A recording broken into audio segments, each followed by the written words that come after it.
তোমাদের জন্য দারুণ আপডেট নিয়ে চলে এলাম এই মুহূর্তে। তোমরা সবাই একটা আপডেটের জন্য অপেক্ষা করছো, তো অবশেষে সেই আপডেট তোমাদের দেব, ঠিক আছে? তো বন্ধুরা দেখো, ভারতীয় ডাকঘরের একটা খুব বড় নিয়োগ হতে চলেছে, যেটাই কোনো লিখিত পরীক্ষার ঝামেলা নেই। ধরতে গেলে নো এক্সাম, ঠিক আছে? সরাসরি গ্রামীণ ডাক কর্মী অর্থাৎ জিডিএস পদে তোমরা যে সিলেক্ট হওয়ার সুযোগ পাচ্ছ। তো প্রতিদিন হাজার হাজার পদের যে তোমাদের যে রিক্রুটমেন্ট জন্য নোটিশ আসছে, অর্থাৎ 10 পাস তোমাদের যদি হয়ে থাকে তো অবশ্যই তোমাদেরকে এটার জন্য এলিজিবল। তো স্যার বয়স কত হতে হবে? তো দেখো, 18 থেকে 40 বছর। হ্যাঁ বন্ধুরা, যদি 18 থেকে 40 বছর বয়সের প্রার্থীর এর ফর্মে কিন্তু আবেদন কিন্তু করতে পারবে। তো তোমরা যদি 10 পাস করো এবং কোনো পরীক্ষা এবং ইন্টারভিউ শারীরিক পরীক্ষা ছাড়া নিজের গ্রামে বা সরকারি চাকরি পেতে চাও, তাহলে এটা তোমাদের জন্য, যদি তোমাদের পোস্ট অফিস চাকরি করতে চাও, তাহলে এটা তোমাদের জন্য সবচেয়ে সবচেয়ে বড় সুযোগ বা সুবর্ণ সুযোগ কিন্তু হতে চলেছে। তো দেখো, যা তথ্য তোমরা জানতে চাইছিলে, সেটা অবশ্যই আমি তোমাদেরকে বলবো, বা কমেন্ট সেকশনে যেমন অবশ্যই মেসেজ করছিলে, তো অবশ্যই ফাইনালি তোমাদের জন্য এই ভিডিওটা খুবই খুবই গুরুত্বপূর্ণ কিন্তু হতে চলেছে। তো জিডিএস এর নতুন ভ্যাকান্সি 2026-এর প্রথম রিক্রুটমেন্ট আসছে। এই রিক্রুটমেন্টে প্রতি বছর 2বার হয়, ঠিক আছে? তো প্রথম রিক্রুটমেন্ট হবে জানুয়ারি 2026-এ, যাকে শিডিউল 1 বলা হয়, যেখানে মোট 28,636টি ভ্যাকান্সি আছে। এই ভ্যাকান্সির জন্য সব রাজ্য থেকে পুরো দেশের লক্ষ লক্ষ প্রার্থীরা অ্যাপ্লাই করেছে। কিন্তু চাকরির শুধু এই সংখ্যা মধ্যে সীমাবদ্ধ থাকবে, ঠিক আছে? তুমি বা আমি সবাইকে বলে দিই বা দিতে চাই যে এই ভ্যাকান্সির নোটিফিকেশান এখানে 28শে জানুয়ারি 2026 তারিখের প্রকাশ কিন্তু হয়েছিল, ঠিক আছে? আর যে ফর্ম শুরু হয়েছিল সেটা 31শে জানুয়ারি থেকে। এছাড়া ফর্ম জমা দেওয়ার শেষ তারিখ ছিল 16ই ফেব্রুয়ারি। আর ফর্ম এডিট এবং কালেকশন করার শেষ তারিখ ছিল 17ই ফেব্রুয়ারি, ঠিক আছে? আমি কেন বলছি তোমাদেরকে সব, তুমি অবশ্যই ভিডিওতে বুঝতে পারবে, ভিডিওটা সম্পূর্ণ দেখো। তো দেখো, 17ই ফেব্রুয়ারি পরের কথা হলো, তো 17 এবং 18 ফেব্রুয়ারি, এবং অর্থাৎ 2 দিনের সময় দেওয়া হয়েছিল, ঠিক আছে? টুডে, অর্থাৎ 2 ডে অনলি সময় দিয়েছিল। তো তোমাদের এই প্রক্রিয়া শেষ হলে প্রথম মেরিট লিস্টের বের হয় 6 মার্চ 2026 তারিখে, যার ডকুমেন্ট ভেরিফিকেশান চলছিল 23 মার্চ 2026 পর্যন্ত।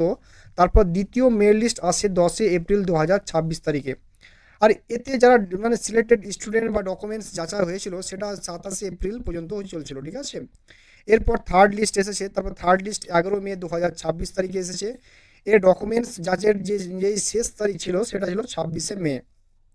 তো বন্ধুরা, এখন অনেকেই আছেন যাদের নাম ফার্স্ট লিস্ট বা সেকেন্ড লিস্ট বা থার্ড লিস্ট এসেছে, তারা ডকুমেন্টসের যাচাই করিয়েছে, ঠিক আছে, এবং ফাইনালি বা পোস্টিংও পেয়ে গেছে। কিন্তু দেখো, বেসিক্যালি কিছুর প্রসেস এখনও চলছে। অনেক ক্যান্ডিডেট আছেন যারা এই চাকরির ফর্ম অ্যাপ্লাই করেছে, তো 10 পাস শ্রেণীতে ভালো স্কোর থাকার পরেও এখনও তাদের নাম ওই লিস্টগুলো আসেনি। তাহলে নামটা আসেনি কেন? তো তাই প্রার্থী বারবার জিজ্ঞাসা করেছে স্যার যে আর লিস্ট আসবে কি না। বাবা, অনেকে আমাকে টেলিগ্রাম মেসেজ করেছো বা হোয়াটসঅ্যাপ মেসেজ করেছো। তো দেখো, আমার মনে এই যে প্রার্থী জানতে চাইছে যে স্যার ফোর্থ লিস্ট আসবে না কি না আসবে না। তো আমি আপনাদের বলি যে ফোর্থ লিস্ট আসবে, অবশ্যই আসবে। তো ফোর্থ লিস্ট আসার কারণ বলবো আপনাদের, প্রথমেই এটা শুনে নিন যে ফোর্থ লিস্ট কখন আসবে। তো দেখতে পাচ্ছি বন্ধুরা, যে সবসময় দেখা গেছে ডকুমেন্ট ভেরিফিকেশনের শেষ তারিখের প্রায় 1 সপ্তাহ থেকে 10 দিন পরেই তোমাদের মেরিট লিস্ট আসে।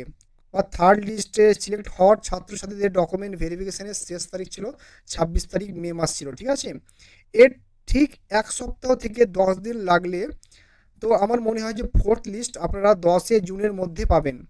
শুধু তাই নয়, এখানে ফিফথ লিস্ট আসারও সম্ভাবনা আছে। তো বন্ধুরা, যদি ফোর্থ লিস্ট 5 জুনের মধ্যে চলে আসে, তাহলে এটা নিশ্চয়ই যে ফিফথ লিস্ট আসার কথা।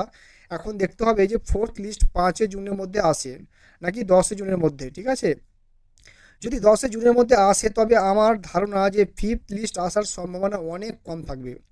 এছাড়া এই যে রেডি হচ্ছে যে শিডিউল 1-এ তার প্রসেস শেষ হবে 30শে জুন 2026 পর্যন্ত।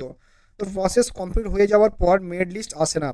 যদি এই নিয়োগ প্রক্রিয়া আপনার আগে আগেকার আগানোর বদলে 30শে জুনের পর নেওয়া হয়, তাহলে আপনার আরও অপেক্ষমান বা তালিকায় থাকার সুযোগ থাকে, ঠিক আছে? কিন্তু আমি মনে করি এই 28,636টা যে ভ্যাকান্সি রয়েছে পুরোপুরি ভর্তি হওয়ার উচিত, এবং এই লিস্টও বের করতে হবে। এবং যারা এই নিয়োগের ফর্ম জমা দিয়েছো বা department of post of the selection দেওয়া উচিত। তো পরের কথা বন্ধুরা, ঠিক আছে, বন্ধুরা জন্য আরেকটা ভালো খবর হলো জুলাইয়ের যে ট্রান্সপোর্ট পোর্টালে ওপেন হয়ে গেছে, ঠিক আছে, অবশেষে যে তোমাদের যে টাইমগুলো ঘোষণা করা হয়েছে জুলাই মাসে এটা সম্পূর্ণ হবে। এবং দেখা গেছে আগে যে ট্রান্সপোর্ট পোর্টাল ওপেন হয় তারপর প্রত্যেকের সার্কেলের অনুযায়ী ডেটা আসে যে কোথায় কোন ব্রাঞ্চ অফিসারের মধ্যে জিডিএস এর পদের খালি হয়েছে বা পূর্ণ হয়েছে। ডেটা এসে গেলে একটা সার্কুলার আসে, তারপরে আবার তোমাদের নেক্সট মেরিট লিস্ট আসে। তো শুরুতে আমি যা বলেছিলাম একটা বছরের মধ্যে দুইবার এই রিকমেন্ড হয়। তো প্রথম রিকমেন্ড যে তথ্য আমি এখনও দিচ্ছি সেটা, যেটার প্রক্রিয়া চলেছে তা 30শে জুন পর্যন্ত। আর দ্বিতীয় রিকমেন্ড তোমাদের দ্বিতীয় যে নোটিফিকেশন সেটার শিডিউল একটা যে তোমাদের জিডিএস নতুন ভ্যাকান্সি আবার আসছে, ঠিক আছে। তো বন্ধুরা প্রত্যেক থাকবেন, যদি আপনি এখানে ফর্ম মানে ভরেছিলেন আর সিলেকশন হয়নি তাহলে হয়তো ফর্ম ভরার সময় কোনো না কোনো জায়গায় ভুল করে ফেলেছেন, ঠিক আছে। তো এবার সেই ভুল করবেন না, ভালো করে পরিকল্পনা নিয়ে সঠিক জায়গা থেকে পোস্ট প্রেফারেন্স দিতে হবে। আর এই মানে লাখো ছেলের ভিড় থেকে আলাদা হয়ে একটা জিডিএস এর আসন বা সুইকার মানে তুকাতে করতে হবে, ঠিক আছে। তো প্রস্তুত প্রস্তুত তো এই ভর্তির জন্য। তো আমরা তো মন চাইছে যে তোমাদের মানে যাই করো এই ভর্তির সিলেকশন হয়ে যায়, ঠিক আছে।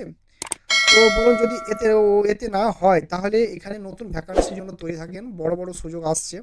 আপনি যে আমি আপনাদেরকে এই জন্য এতগুলো ভালো খবর নিয়ে এসেছি। আর ফাঁকা ফাঁকা জিনিস যে সোশ্যাল মিডিয়া ছড়াচ্ছে সেগুলো থেকে সাবধান থাকুন, ঠিক আছে। তো দেখুন, এই জন্য এই ছিল আজকের মানে এই তোমাদের নতুন আপডেট। তো আপডেট যদি ভালো লাগে তো অবশ্যই সাবস্ক্রাইব করে পাশে থাকা বেল আইকনটি প্রেস করে রাখবেন। আবার নিত্য নতুন নতুন এই চ্যানেলের মধ্যে পেয়ে যাবেন। তো ভালো থাকো, সুস্থ থাকো, জয় হিন্দ, জয় ভারত।